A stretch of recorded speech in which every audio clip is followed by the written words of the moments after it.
Most people would call this a fail. I have used this planner less than half the weeks in the year, but it is something I am definitely ordering again. Something either this one or similar next year.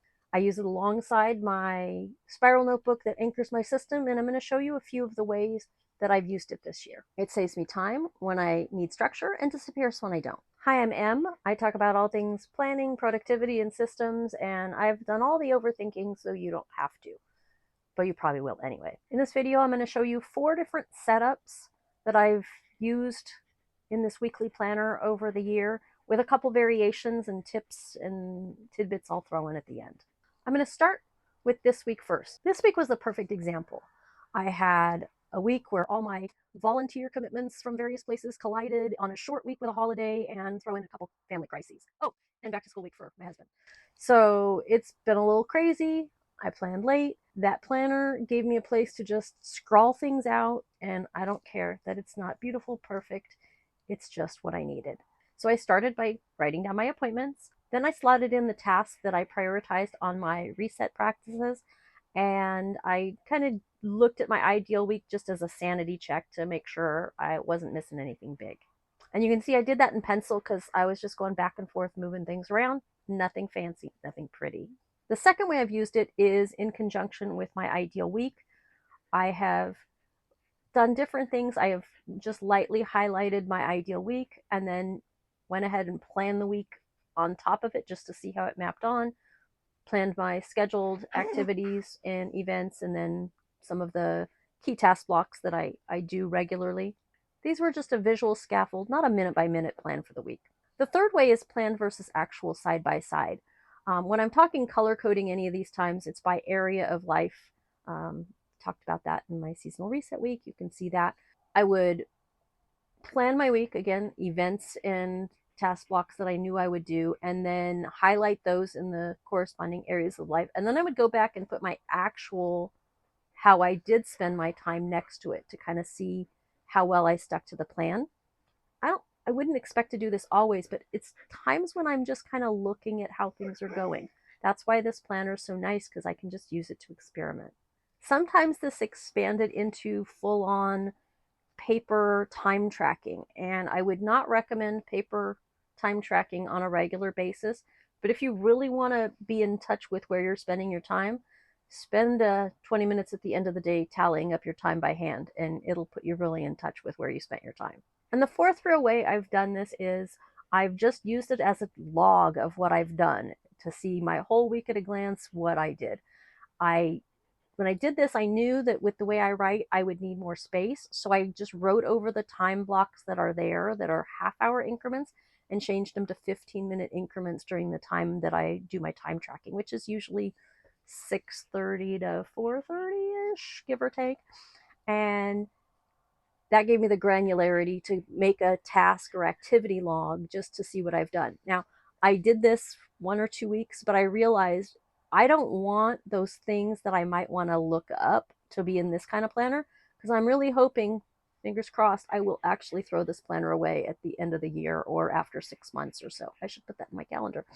Um, I I found out that I really like that in my spiral, because my spirals are my archive. And so it's a great use for it if you want to do it as an experiment. But if you want to keep a record of it, make sure you're recording things in something that you actually plan to keep. A few odds and ends and tidbits here at the end. This planner does not have a sidebar because it has Saturday and Sunday stacked. So it has 3 columns on one page, 3 columns on the other.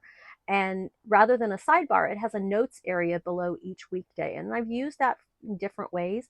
I've used it as a area of life, or context in GTD terms.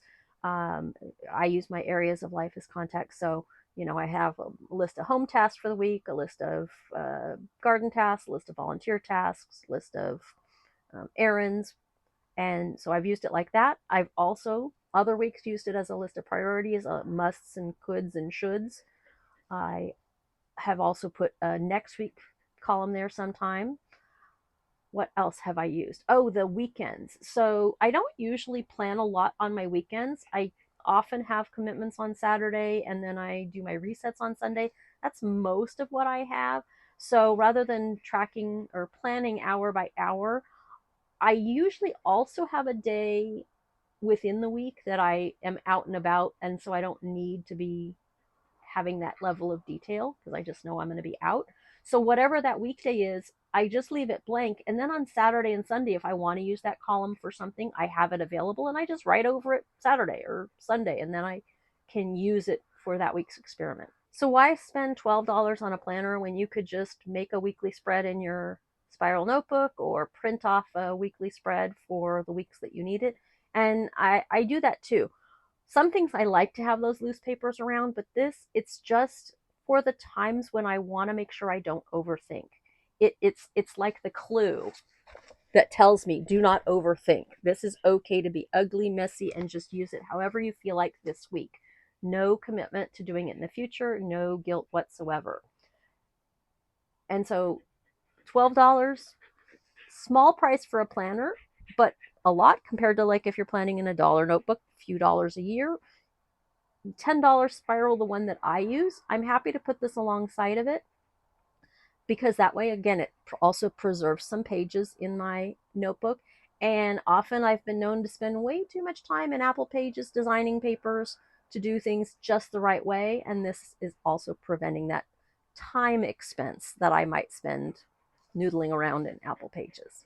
I've been keeping an eye out for the 2026 version on Amazon, and there is an academic version. The size that I like, the letter size, has been in and out of stock. They've had a smaller size and then a fancier one.